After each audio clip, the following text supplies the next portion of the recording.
The secret of happiness. A certain shopkeeper sent his son to learn about the secret of happiness from the wisest man in the world. The lad wandered through the desert for 40 days, and finally came upon a beautiful castle, high atop a mountain. It was there that the wise man lived. Rather than finding a saintly man, though, our hero, on entering the main room of the castle, saw a hive of activity.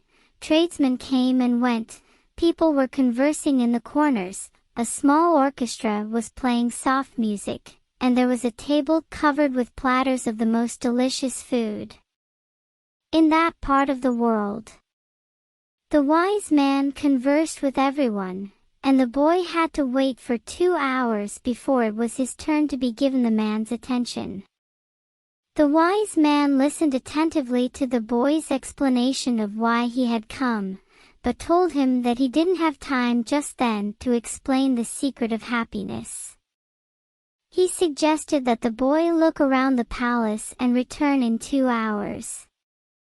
"Meanwhile, I want to ask you to do something," said the wise man, handing the boy a teaspoon that held 2 drops of oil. "As you wander around, carry this spoon with you without allowing the oil to spill."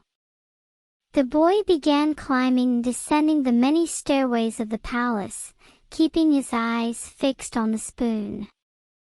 After 2 hours, he returned to the room where the wise man was.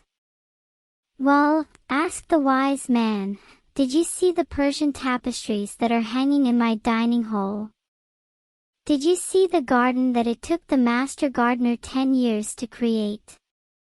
Did you notice the beautiful parchments in my library?"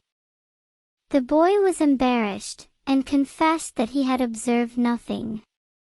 His only concern had been not to spill the oil that the wise man had entrusted to him.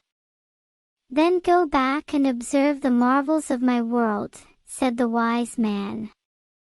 "You cannot trust a man if you don't know his house." Relieved, the boy picked up the spoon and returned to his exploration of the palace, this time observing all of the works of art on the ceilings and the walls. He saw the gardens, the mountains all around him, the beauty of the flowers, and the taste with which everything had been selected. Upon returning to the wise man, he related in detail everything he had seen. "But where are the drops of oil I entrusted to you?" asked the wise man, looking down at the spoon he held. The boy saw that the oil was gone. "Well, there is only one piece of advice I can give you," said the wisest of wise men. "The secret of happiness is to see all the marvels of the world, and never to forget the drops of oil on the spoon."